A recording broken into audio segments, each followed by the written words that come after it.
Biscuits and Blurays podcast, where we watch Blu-rays and the Biscuit was just walking down the street having a thing. The sneak up a guy, give him an evil wing. He shook him up, he took him by surprise. He had the pickup truck and the devil's eyes. He stared at him and he made change. Time meant nothing, never would again. That ended up very American. Well, yes. You're welcome. Well done. Happy Thanksgiving. Happy Thanksgiving, everybody in America who celebrates the holiday. We do get listeners over in America. Oh, well, hello, American audience. I'm your host, James. This is my co-host, Jade. Hello. Oh. So, we hit a bit of a lull because I didn't plan this month out as well as I thought I did. Mm-hmm. Essentially, I thought Wicked was going to fall next week, or today, and it didn't. It fell last week. It did, yes. So we had a week to fill before the Christmas stuff. Because I don't want to do Christmas just yet. I know, and it really makes me sad because I'm ready. I'm ready to get into Christmas. You've not even been ready for Halloween this year, and I'm sad about that. I know. Halloween will be next year. I'm already excited for Halloween next year. Well, that's unacceptable. You have to get through Halloween to then get the Christmas. I know, but there's too much going on in October for me. You've got to deal with the spooky dukes before you get the Chrissy Kringles. I'm excited. I'm ready for the Chrissy Kringles. Okay. Well, I'm not. Fucking hate it. Well, you're already vibing with your Christmas songs at work, so that's a lie. You know what? If I'm going to listen to them, if I'm being forced to listen to them... Forced? Very loose term there. God, there's a few I like. Anyway, we're not talking about that. We're not talking about Christmas, so we fill the gap. Mm-hmm. And I gave you 3 options for the movie for this one. Mm-hmm. Well, to be fair, I put it out to a poll, and people suggested, no offence to them, not super great movies. Mm-hmm. So I was like, okay, movie night for us on a Thursday. I picked 3 movies, and you turned 2 of them away. I did, and you turned everyone I mentioned away. Yeah. Ow! Okay. I wanted to do a Thanksgiving vibe movie. I wanted to do Adam's Family Values, but you were like, no. The problem is that is still Halloween for me. It's a Thanksgiving film. And the other... Well, no, because the perfect Thanksgiving movie is Planes, Trains and Automobiles. And you've already watched which that. I put on the other night after watching shit Priscilla, and then you fell asleep. It was very late. We didn't even get to the trains or automobiles. We just done the planes bit. It doesn't matter. Okay. So we did Rocky Horror Picture Show. We watched that tonight. Are you a fan of all things Rocky Horror? I'm a massive fan of all things Rocky Horror. Well, Gibbs, how old were you when you first watched this? Ooh, I was in secondary school when I first watched this. I might have been about 14, 15. So, not of age. Not of the age to be watching it, but I think most people are aware of the Time Warp, especially because it's a popular party song. So it's one of those ones that always comes on along with the Hokey Cokey and Agadoo. Well, here's the thing. I grew up with the Time Warp, and I had no idea what it was. But that specific version of the Time Warp that I think you're talking about, I'm talking about the song by Damien. Yeah. Which is the more upbeat party disco stuff. Because I used to go to a lot of parties. I was never invited, but I went anyway. And Time Warp would always play. Yeah. And I'm like, I love this dance, but I don't know what I'm doing. Well, interestingly, one of my first dance schools that I was a part of, they did this. They did the Time Warp. Okay. As one of their musical numbers. And they just had, I think, like the Tots come in and just do the Time Warp dance while everyone else was in costume. So I was a party guest. I'm so confused. What do you mean? So I was in a dance school.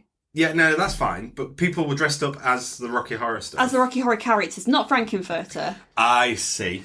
But there was one dressed as Magenta, Columbia, Riff Raff. What you would get in that number. Yeah, okay, that's fair. And they had all the Tots come in just to do the main Time Warp dance. And I remember being obsessed with it. But again, I had no idea what it was from. I was way too young to know what it was about. But being in the dance world, a lot of the Rocky Horror songs filter through. People dance to them. I knew of Sweet Transvestite. Okay. As well, but it had never really sat well for me. Okay. Still fair. Doesn't. We'll get to it. My introduction to this was a bit different to yours. Because I was introduced, obviously Time Warp and whatever, I don't care. But I went to see the stage show before I saw the film. Mm-hmm. My dad, my dad's quite a straight-laced fellow. He doesn't like to anything too exciting or anything like this. Any too showy, does he? Not really. He's not a big musical guy anymore. Wait, not anymore. He was like, okay, there's a production of Rocky Horror Picture Show. This fell just after my parents' divorce. Mm-hmm. that might have something to do with it. He was like, I've got you this weekend, fuck it, let's go see Rocky Horror Picture Show. And he was like, you have to dress up. And me as a kid, I'm like, I'm going to dress up. We're like, what? He was like, wear a tuxedo, wear the glasses and stuff like that. You've got to dress up. I was like, no, Dad, I'm not going to do that. And he was insistent on dressing up. Did your dad dress up? No, because we told him not to, because we wouldn't be seen dead with him. What would he have dressed up as? He was going to go a bit more riff-raffy. Okay. He's not a suspenders and tights guy. Oh, damn it. But then we went to it, and my mind was blown, because we were the only ones who felt left out. Out of place, yeah. We were really out of place.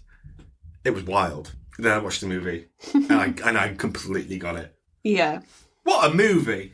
Oh, it's great. It's such a good time. It really is. This is the 1975 movie. Do you think it holds up well? Yeah, I do. How? What? Why? I think it's the music. Okay. I think the music's just so timeless. I think some of the costume is really good. Okay. Do you think the music's timeless? I think it's time warp. Shut your mouth. I think it's very of its time now, as well. It's a flamboyant movie. It is, and it's managed to find an audience in every different era, which I think is wonderful. Let's talk about how this started out, because it started out as a stage show, and then they were given a budget, and they were like, okay, make it into a movie. It didn't do well. Yeah. It bombed, essentially, 1975. There was a showing where Richard O'Brien, the creator, went to it, and it was just him and like fucking Meatloaf or someone. Yeah. And it was just those two in the screen. However, there was a little bit of an underground movement happening. And this was because they put it on at midnight, and people would go. This is mostly in Germany. Yeah. And I don't know if you've ever watched Eurotrash. Well, it's also kind of all known as well. I mean, for example, 50 Shades of Grey, it opened its premiere in Germany. It's known for kind of being like the BDSM, like, capital of the world. The kinky capital. The kinky place. Yeah. If you're listening to this in Germany, put that whip down and tune in. But yeah, opened in Germany, and the Germans loved it, and it had midnight showings, and it got a cult following. Now, there aren't many cult movies, I'd argue. What, they have like a cult following? I think there's loads of them. I would say this was one of the first, though. Maybe. I'll have to ask. Okay, great. So it opened in... I took a screenshot of this because I knew I'd forget it. It's the original Broadway production of Rocky Horror Picture Show starred Tim Curry. Most of the cast did reprise their roles. It opened on March 10th, 1975. It ran for 45 performances and closed in April 1975. It was revived in 2001. That is a gap.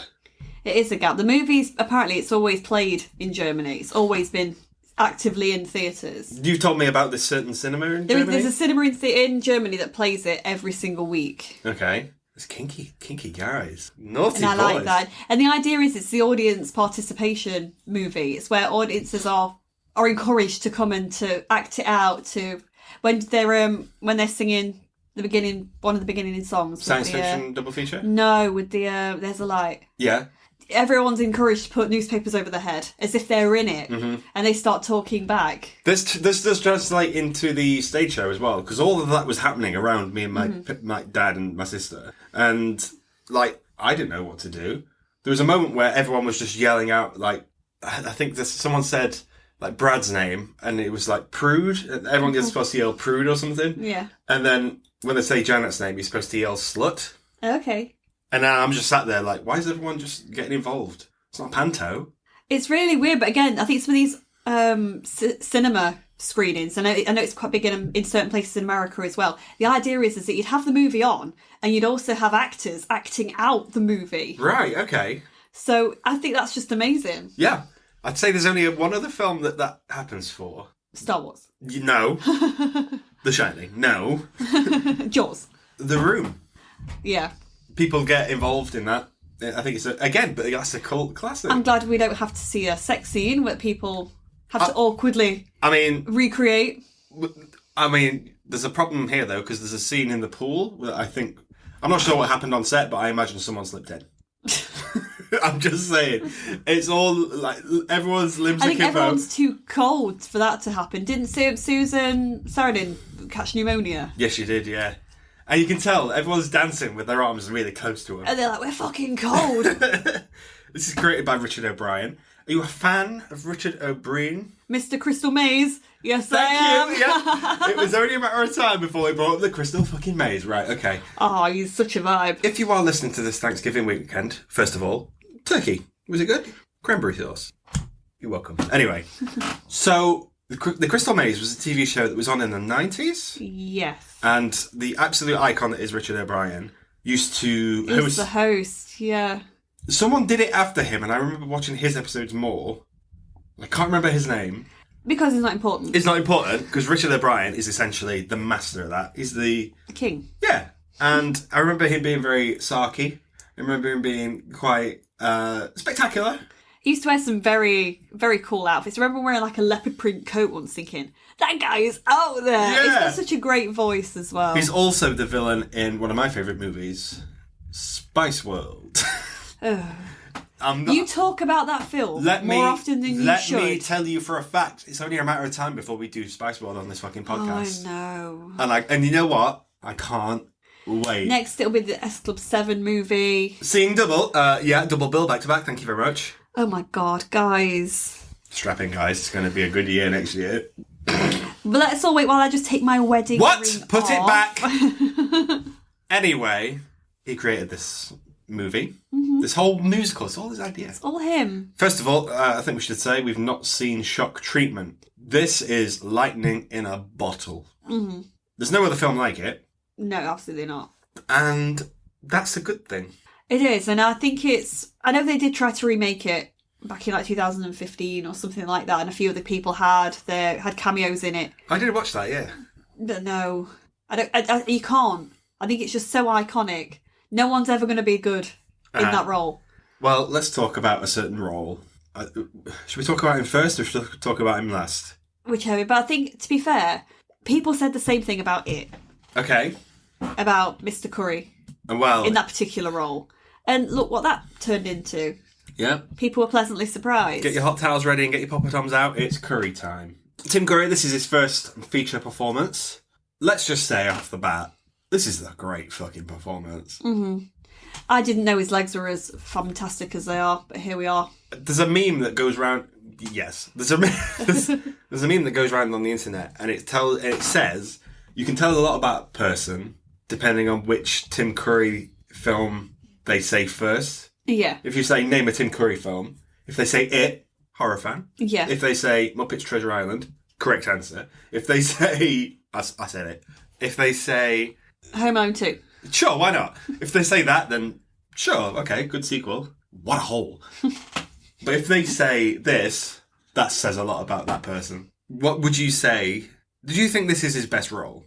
The problem is he's amazing in everything he does. Oh, off the bat. 100%. I've seen the Beauty and the Beast Enchanted Christmas. Oh dear. He plays the fucking organ. He's the voice actor for that. Speaking of his organ, we see his organ in this. Oh my God. And he puts everything into that, and that's just a vocal performance. There's only one other actor I can think of that comes to mind where I think that's a good character actor and he's consistent throughout. Tom Cruise. No. God, no. Jesus Christ. Christopher Lloyd. Yeah. No, I get that completely. Okay, good. I'm glad you agree. It's because he's got a very good character actor. Yeah. You know, really sticks his teeth in his roles. Yeah. Yeah. I mean, I think people probably think Johnny Depp's like that, but I can see what they mean. Mm-hmm. But I don't feel like I ever get really moved. Like this could make me cry. Rocky Horror? Yeah, I think that ending scene that Curry does himself. Yeah. Is really quite moving. Bearing in mind his character's a complete arsehole all the way through the film. Mm-hmm. He's a character you kind of love to hate. He's the villain in this, ultimately. Yeah. But that last scene has me completely changing my mind, and it's all done with his face. He's got such an amazing range. I think his voice is quite iconic. Tim Curry's voice is always iconic. Mm. I think anytime he rocks up in any cartoon, that's a vibe. I'm like, that's Mr. Curry. Did you hear about the Batman animated series? No. He was cast as the Joker, but his portrayal of it was too scary. Wow. And he was recast by Mark Hamill. That's a shame. However, I think Mark Hamill's also excellent. But I think there's footage of it out there of Tim Curry doing it, and yeah, he's doing his Tim Curry stuff vibe. As long as he got paid for it, I don't think he probably cares. He really did. Yeah. I do think this is one of his better roles, but it's not my favourite That's of his. because it's the fucking Treasure Island I film. know. I don't know what that says about me, though. The fact that you love puppets. Correct. I do like Muppet Treasure Island. Yeah. I don't feel like he has a great deal to do in that film. Not compared to this. No, but that's different. What do you think to Clue? I love Clue. Have you seen Clue? Once. I saw it on late night TV and I've not seen it since. And that must have been when I was about 12. Okay. Okay, good. But even in Clue, he's acting with like some really great people. Like Madeline Kahn's in that. Mm-hmm. It would be... I imagine if you're in a room with Madeline Kahn, she would just absorb the funny. Yeah. But he plays the butler? Yeah. Fucking great. I love Tim Curry. We love you. Oh. Yeah. Yeah. Stop going back to Home Alone 2. Oh, fuck it. It's nearly Christmas. I can't help it. What a hole. Anyway. I think Tim Curry's also in this. I think his costume is so iconic. Do you know the budget for the costume? I wouldn't be surprised if he had to make himself. But I know he didn't. I know there was a costume lady on it. There was a budget on this, yeah. It wasn't much. I think the budget for this was quite low anyway. But the budget for this was $1,600. Jesus. Which is peanuts. Mm-hmm. That's insane. And with the costumes standing out as much as they do, that's good costuming. Yeah, wasn't he really good friends with the lady who did the costumes? Oh yeah, you would have to be there, wouldn't you? Because you need to be comfortable and supported, if you know what I'm talking about. Yes. Because effectively, the majority of the characters in this wear lingerie for the majority of the film. Yes. Majority? Majority, yeah. Yeah. In a cold castle, yeah. The whole budget was estimated at $1.2 million. Mm-hmm. Which, again, it's not much. No, you're having to pay actors as well and crew. Yeah. It made bank, though. Mm-hmm. I mean, I don't know if this is adjusting for inflation, but this is $115 million. Jesus. That could be on repeat showings, that could be on re-releases or whatever. Yeah. What a vibe. What a turnaround. That's amazing. And I'm really pleased for it as well. Absolutely. It's deserving of it. Now, there's some good songs in this. Mm-hmm. And this is where we break down the soundtrack and we talk about our favourites and our least favourites. Because ultimately, guys, we are theatre kids. Now, we're not cringy theatre kids, by the way. We're not singing and wicked yet, are we? No. No. We will happily sit during a show and be fucking quiet. We're respectful of people in the cinema/theatre, but also of the actors performing. Exactly, because we know how it feels to be on stage. Yeah. And people are fucking talking. Turn your phones off, for yes. instance. Anyway, but we are theatre kids at heart. Mm-hmm. Is this up there for you? Yeah. In terms of musicals? Yeah. Okay. Why is that? Why? Always has been. I think it's because... I remember when I initially saw all the film like from start to finish, I remember thinking, fuck, that ends on a downer. Mm-hmm. I'm not sure how I feel about this. But then I thought, you know what? The songs I like in this, I fucking love. And have been on my playlist ever since. Okay, so if we've got a god tier of the songs in this, what would they be and why? Floor Show's up there. Oh, okay. That would be Rose Tint My World. Yeah. Yeah, okay, that's up there. Okay, cool. But that's quite a long number because it goes through quite a few, doesn't it? The Floor Show. The Floor Show is 3 different songs like mixed in. Yeah. You've got the Rose Tint My World bit, and then the I'm Going Home bit, and then the Superheroes bit. Yes. Don't Dream It, Be It, and whatever that is. Yeah, so I think that's quite good because it's quite a lot of really good sequences all together. Interesting, okay. Where would you put the Time Warp on this? Tam Up's up there. Really? Hop Tootie's up there. Hop Tootie's the top. Now, you said this is one of the best cameos in this. I was shocked when you told me this. Yeah. So, this is Mr. Loaf. Mm-hmm. What's his real name? Meat. Great. Great, okay, good. Fine. He appears in this for a second. Mm-hmm. First of all, I want to just bat an idea around with you. If there was another person to be put in this around the 70s, who would you have cast? David Bowie? You didn't. I don't want to say you went far off. We watched a film about him recently. Oh, Freddie Mercury. No, not that one. I don't know. Elvis Presley. No, I don't believe that. No. Apparently, he was very interested in the role.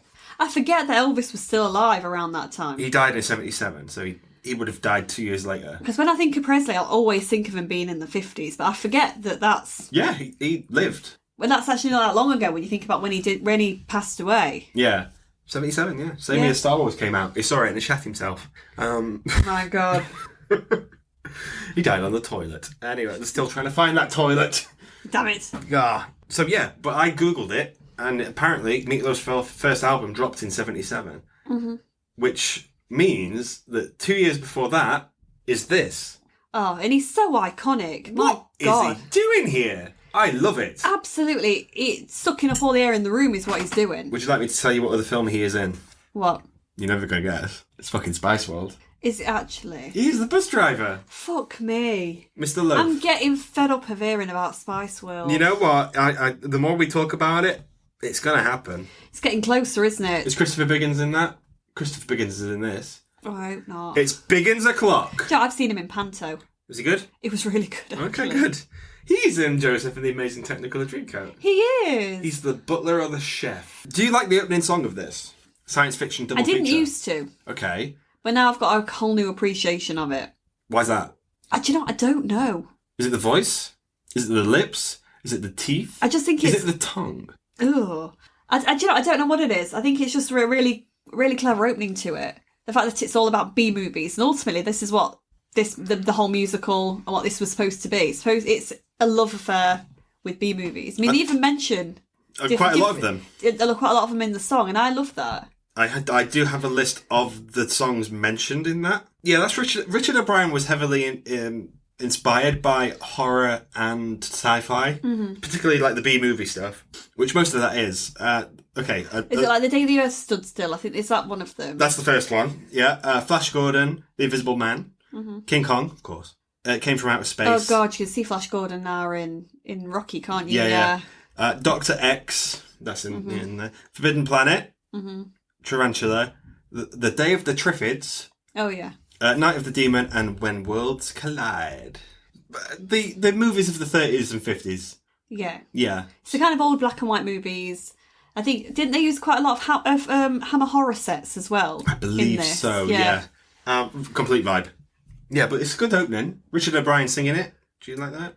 Yes, usually it's one of the usherettes. Is it the character's Trixie in the stage show that sings it? Trixie, would that be... Which then, obviously, it's Magenta. Magenta. That doubles up that character. Yeah. I mean, I feel sorry for the lady, what's her name, Patricia... Patricia Quinn. That didn't get to sing it. Mm-hmm. But I think it's iconic that the voice... I like the fact that the voice coming out is completely different to the lips that you see. I agree. But it is her lips. It is her mouth. Yeah, she's good. That's good mouth. She gets good mouth. I really like Damn It, Janet. That really hits for me. That's because you look like Brad. I'm not... Okay, let me just... Well, first of all, thank you. What a guy. If you had blue eyes, you would be Brad. Okay, I do wear glasses. I do need glasses to see. You do? My hair is similar also. I want to talk about Barry Bostwick because he plays Brad. Susan Sarandon, she plays Janet. That's fine. I think Barry Bostwick completely understands the assignment. Yeah, 100%. He's really going for it. And I know that even though he sort of gets lost once Tim Curry gets here, and I think a lot of them do. Yeah. He still holds his own. I find myself watching him quite a lot. I used to be a little bit where I was thinking, again, when Rocky turns up, I used to ship Janet and Rocky so hard when I was younger. Why? I know, because I used to think Brad was such a wet lettuce. Okay. But now watching it, I'm thinking, Oh, no. Oh, actually. Oh, dear. It might be because my husband looks just like him. It could be that. But I was thinking, you know what? Actually, his performance is pretty fucking good. It's really good. Yeah. Yeah. Susan Sarandon's playing alongside him. Yeah. There's Janet. Damn it, Janet. Oh, she's iconic, isn't she? I do think that Susan Sarandon is quite a talented actress. Yeah. I don't think she's ever had a do. She's forgotten about a bit. A little bit. I think she's fallen in the Diane Keaton kind of world for some reason. I feel you, yeah. Where is she kind of stuck doing a lot of rom-com-y types of things now? I don't know. Well, the last thing we saw her in was Blue Beetle. She played the villain. She's better than that. She's better than that, absolutely. I don't know. I think it's because she really hit her stride in the 90s with Thelma and Louise, Dead Man Walking, Stepmom and The Client. But she was good in, Witch of the Eastwick and stuff like that. Yeah, absolutely. She was asked to appear nude in this, and she downright refused. As she should, to be fair. Even though she had done nudity before. There was no need for her character to be nude in it, though. I agree. Vibe. She does a lot of independent movies these days. She's still... Oh, she was in The Lovely Bones. She was the grandma. Oh, okay. Yeah. I've not seen it. It's good. It's really good. I think you'd like it. But those two are quite... You know that old cliche of the people at the drive-through movie? And then they drive off down into the woods... And then it's like, oh, there's something on the radio, and then it's like, oh. Yeah, they're like an urban legend kind of couple. Yeah. Again, very, very B movie. Yeah. They are fully invested. Even the performance they're giving, that's very... A lot of it's overreacting. But it's toned down. It's done in a really controlled way. Do you think it's toned down? I think it's toned up, if anything. It's really controlled, though. Yes, but I do think most of her lines start with... Sexy. I mean, not sexy, but just like an innocence. Yeah, she's very wide-eyed and. Oh God, those eyes are so big. I'm surprised they managed to get them in the fucking room. Not as big as Amanda Seyfried's eyes. That's correct. Richard O'Brien. Period. Oh. Do you think if you've written a musical and then you are sort of shaping how it gets made, that you deserve to play Riff Raff? Yes. Correct, I agree. Let's move on. He's not front and centre in this. No. He's taking a bit of a back seat with Riff Raff. I would argue he's got most of the songs to sing, though. What's most of the songs? Well, science fiction double feature. In which he's not on screen. It's not on screen, but he's still singing it. Yeah. Time Warp. Yeah. And the bit at the end. Yeah, the bit at the end. He has a few little bits to do in songs, but a lot of the time he's kind of... It's backing vocals with Columbia and Magenta. And again, those get lost once Tim McCurry arrives. But I think their costume keeps them vibrant, though, and noticeable. I agree. Yeah, okay, I agree. I think Columbia's, for me personally, is the most forgettable out of all of them. That would be Nell Campbell. Yeah. What? So what's your beef? There isn't a beef for this. I just find that she gets... I lose out on her a little bit more. Okay. I just think that Riff Raff and Magenta are just so much better. I agree. Do I agree? I don't agree. But then I like seeing Magenta and Columbia together. Like their little interactions during Touch Me is great. Yeah. Okay. But that's the thing. The bit with Eddie and stuff, and then there's Columbia gets a chorus in that, and I think that's the best bit of the song. Quite honestly, Eddie's Teddy. Oh, I fucking love Eddie's Teddy. I know you do. You're a bit of a weird one. You like Rocky. You fancy Rocky. Did fancy Rocky. You fancied Rocky. Not when he has his first song where his hair is just a little bit, not for me. Okay. But when he's all fucked up before he's been chased around the grounds, he looks quite cute. Okay. I really, really like... Do you like that there's a sort of narrator to this? Yeah, I do. Me too, I agree. Again, that matches in with the B-movie vibe. Does it? Well, think about Rocky. Think about what film is it? The musical Little Shop of Horrors. That does the same thing with on the 28th day of the month of September. Yeah, but that's not throughout the movie. No, but I think it's going with that sort of vibe where it's got a bit of a narrator. There's a voice going through it. A lot of 50s movies did that, didn't they? Yeah. Do you think horror and the horror genre and the musical work well together? Yeah, I do. Why? It depends in what way it's done. Okay. If it's done in a funny way, you can make horror quite funny. Okay. Let's talk. Three come to mind, which is this Little Shop of Horrors and Sweeney Todd. Mm-hmm. I think all three of them do it slightly different, but they've all got a darkness to them, but they're not like crazy horror films. If you're not so crazy horror musicals. Yeah, there's still that element of fun in there. Yeah. Even in Sweeney, like, I know Tim Burton's done a good job adapting it, but if you see it on stage, it's a funny show. Mm-hmm. Well, it is. Well, it isn't until you get to a Little Priest. It takes a little while to get there. No, I don't think so. I think the bits where she's making the pies and stuff, I think there's serious moments in there. I suppose it depends who your actors are as well. Yeah, it depends what sort of performance you catch. But if you're talking about the movie, I still think that is a funny movie. That makes me laugh a lot, Sweeney Todd. Okay. Not as much as Little Shop, which I think is the funniest. And guys, these are both productions that James has been in as well, by the way, so he's particularly biased. Okay. Because you've in both productions, you've always played the kind of comic reliefy kind of character. Well, hit plot twist, I always get that fucking role.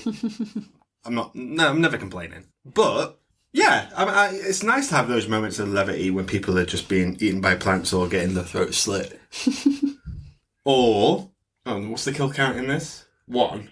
No, 3. No, is it 4? Yes, 4. 4? Oh, Rocky as well. Yeah. Excuse me.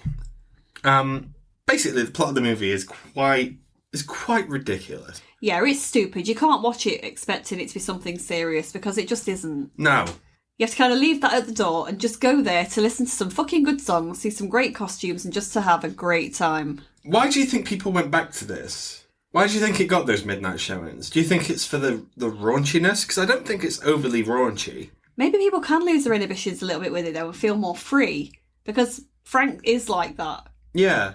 It's like, I want to walk around like this, and you know what? I'm going to. I think it's quite telling that he breaks the fourth wall quite a few times. Yeah. Get that fourth wall down. I can't see because that wall's in the way. A few little looks at the camera with certain lines, I think really helps bring the audience in, where no other musical does. Particularly, I don't know. Maybe Chicago does. A little bit, maybe. Once with the musical numbers being separate from the actual goings on. Mm-hmm. But I can't think of any other musical that does this. And I think that's part of the charm. I mean, I've never thought about that with the fourth wall breaks. Every time he did it tonight, well, we watched it tonight. Every time he did it, I was like, well, why have you said it on that line in particular? Or certain looks to the camera. Dunno. Yeah. Oh, I think Producers breaks the wall a bit, but again, I think that's... I don't feel like it works very well in the Producers, though. No, it really doesn't. I don't think that translates to film from the musical particularly well. I think that was misjudged. Yeah. The Producer. This one works a bit more better. I think it's nice having a set for one. Yeah. Brad and Janet, newly engaged. They get a flat tire. Mm-hmm. Oh, let's go to that Frankenstein. Well, they for some reason they get engaged and they decide they want to go and visit their tutor. Yeah. From like university for some reason. I guess some people just still keep in touch with the teachers. Like he's a friend to both. Not going to go visit their families. They're going to go visit him. Uh-huh. It's like, okay. Maybe he was like a father to them. We don't know. We don't know, but they get a flat, and they end up going to the castle that they could see in the darkness, which is the Frankenstein place. There's a light in the Frankenstein place. So it's a good job they arrived when they did. Do you think they caught a flat, or that everything happened for a reason? No idea. Okay, open to interpretation. I guess it's party time. Mm-hmm. That's a real skeleton in that clock, by the way. It looks like it probably is. Yeah. I think it got sold at an auction recently. Wow. I think and I could be wrong, I think the skeleton is of the person who made the clock. You know what? I'm going to start that rumour. If that's not true, that's a real skeleton, and the person who made that clock is in the clock. Wow.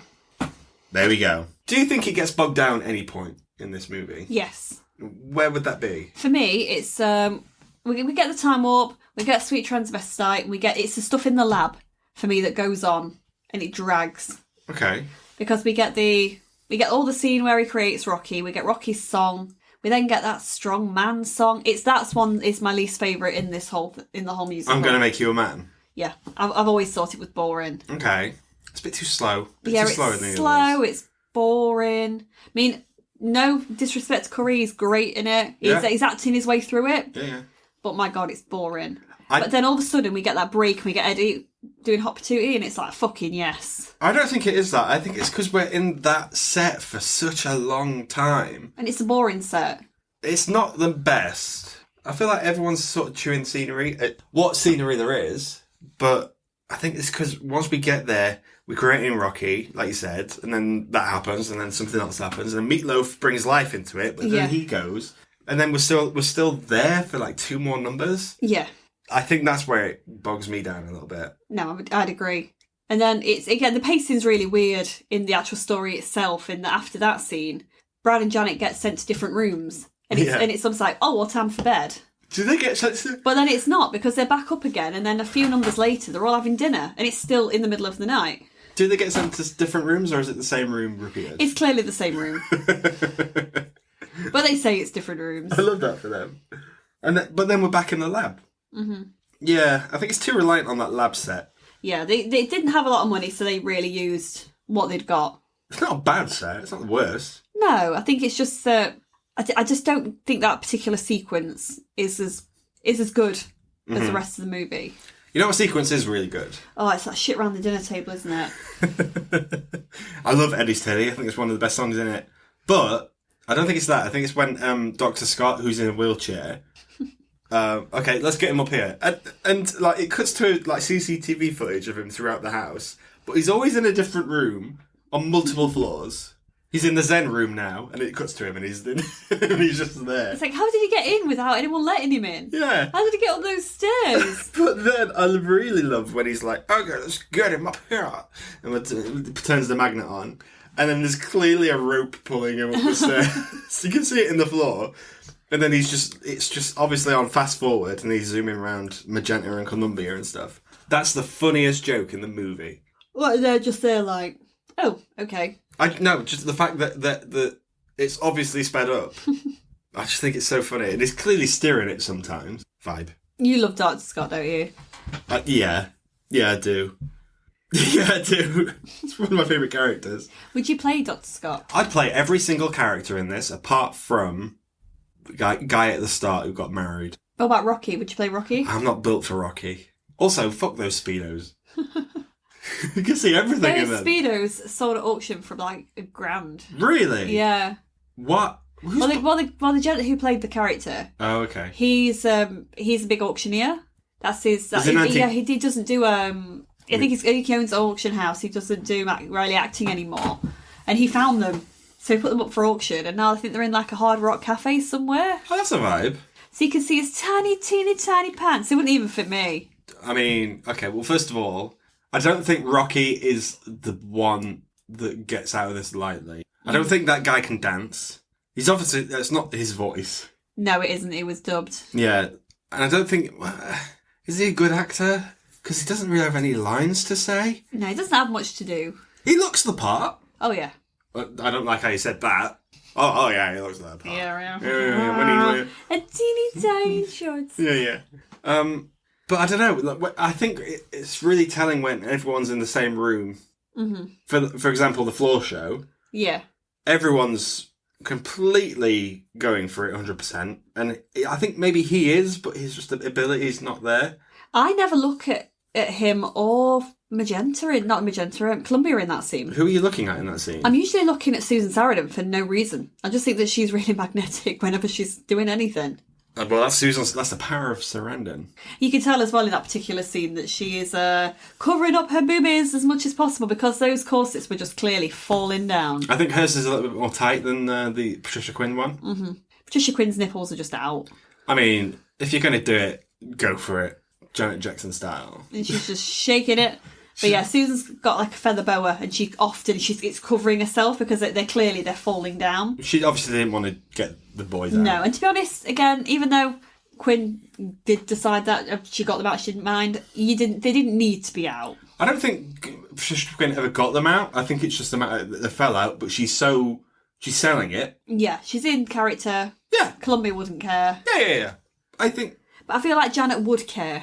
Exactly, yeah. I think maybe that's the difference. But also maybe Susan Sarandon doesn't want to get them out. That's fine. The thing I'm always going to be of the fact that nudity for me has to make sense. Okay. It has to be something that character would do. There isn't any nudity in this apart from that. Mm-hmm. And it's accidental at best. Yeah. I don't know. I think it's done tastefully, but you can see where... I think it's implied more than it is anything else. I love the twist that Riff Raff and Magenta are basically just like spies. Well, they're waiting. They do a complete coup, don't they? They're waiting to... They want to go home. Yeah.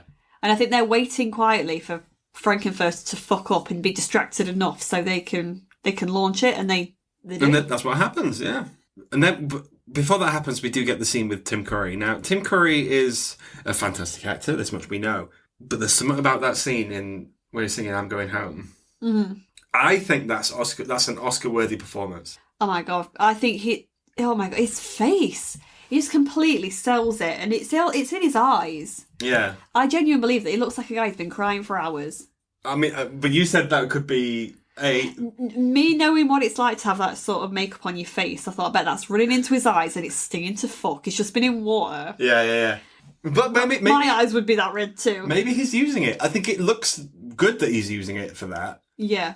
Because he would be crying. He was like, oh. That's a very good scene. And then he's imagining that audience. I think it's quite emotional. Yeah, and the thing is that character is a complete dick throughout this.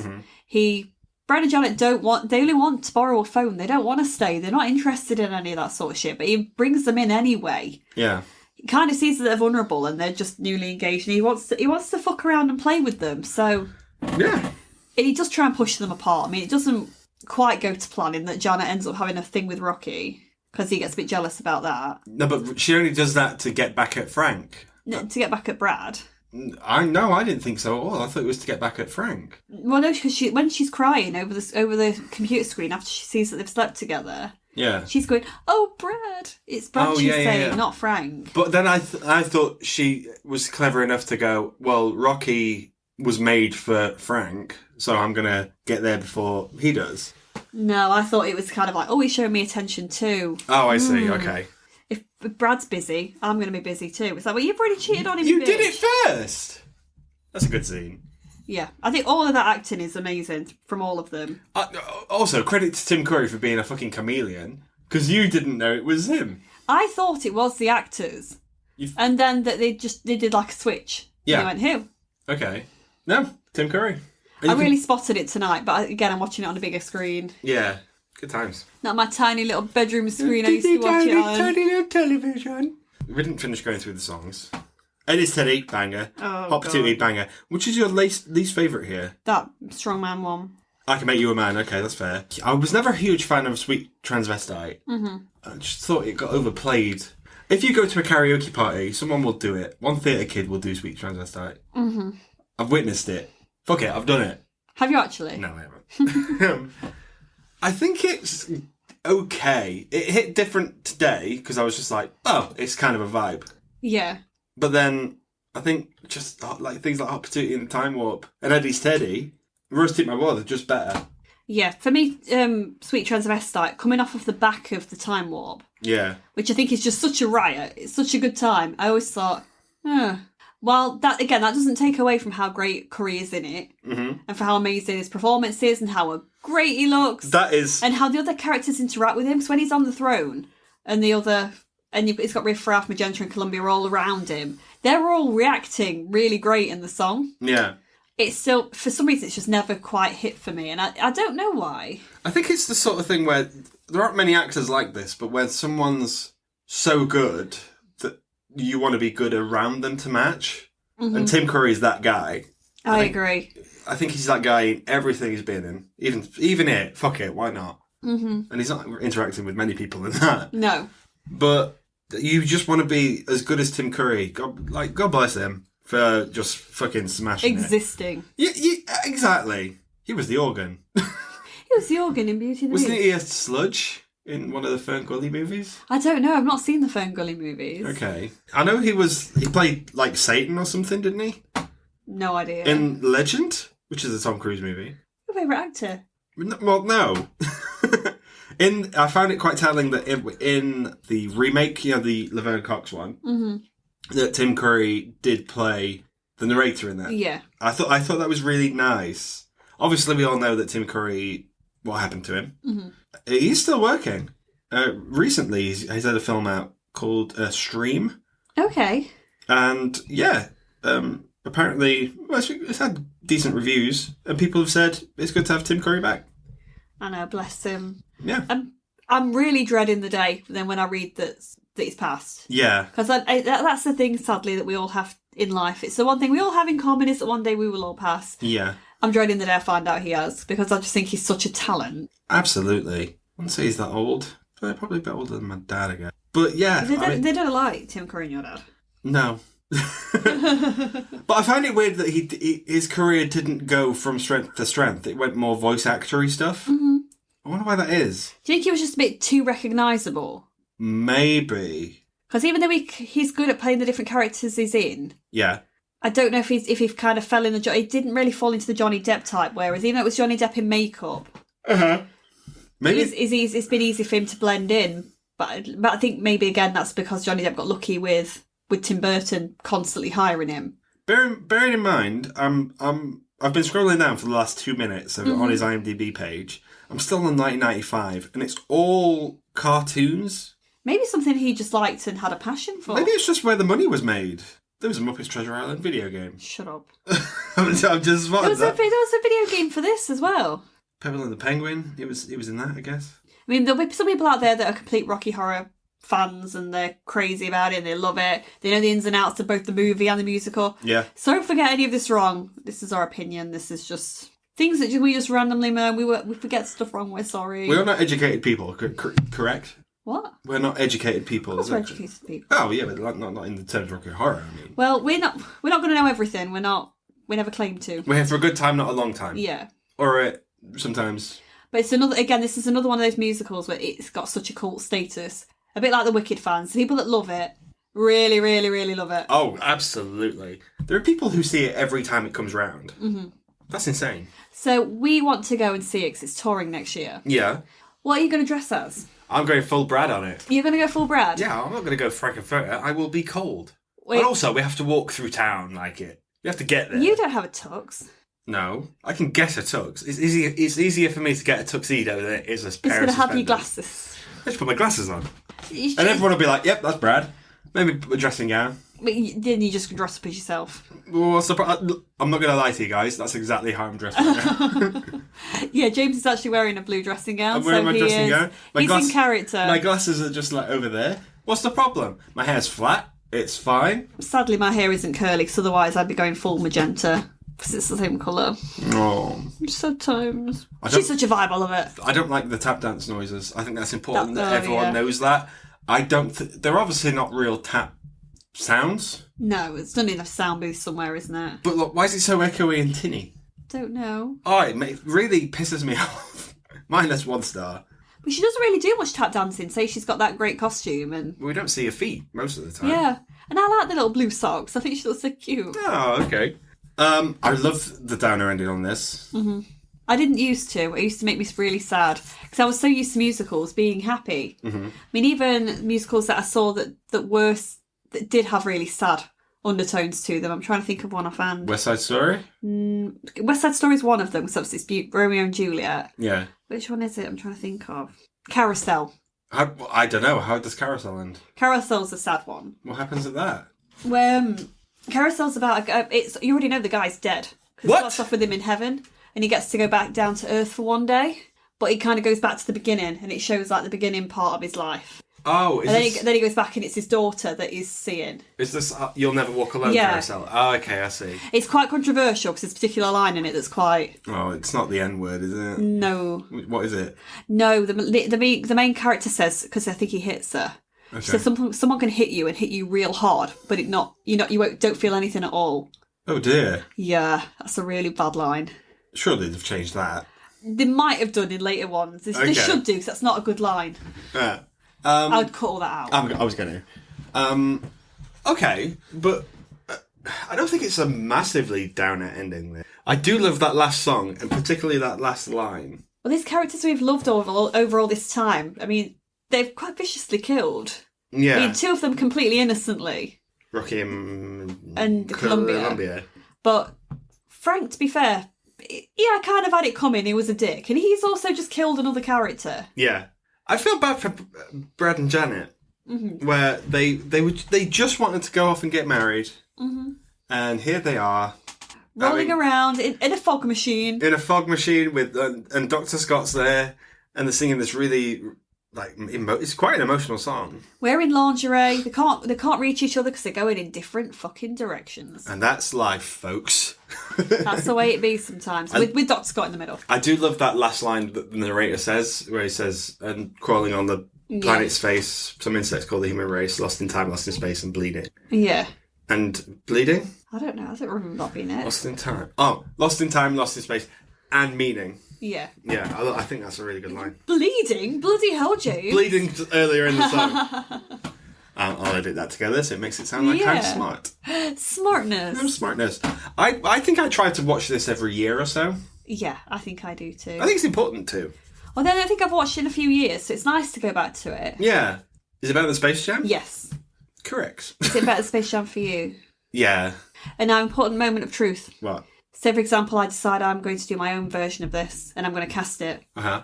What role are you playing? I want Frank. I said it. Oh, you said it. I'd give it a go. You would be the perfect Frank. I'd give it a go. But I'd be happy with Brad. You'd play a great Brad too, but I feel like Brad could be played by a lot of people.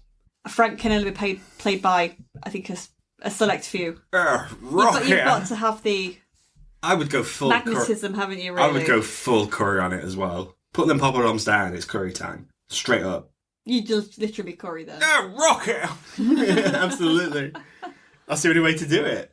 I think everyone I've seen do something Rocky Horror, I've always enjoyed their take of it, though. Mm-hmm. So, I guess it's open to it. It's not Tim Curry's part anymore. Yeah. And that's a good thing. Yeah, absolutely. But even so, I don't want to see it remade. It's been remade. I don't want to see it, though. I don't want to see it. Okay. Put it away. Actually, honestly, it's not that bad. No. Okay. Fine.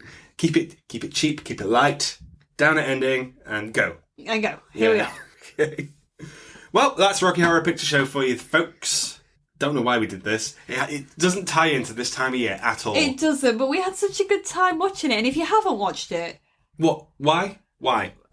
Please watch it. You've got to. I mean, it's really weird. Some friends of my parents, they are in their late 50s.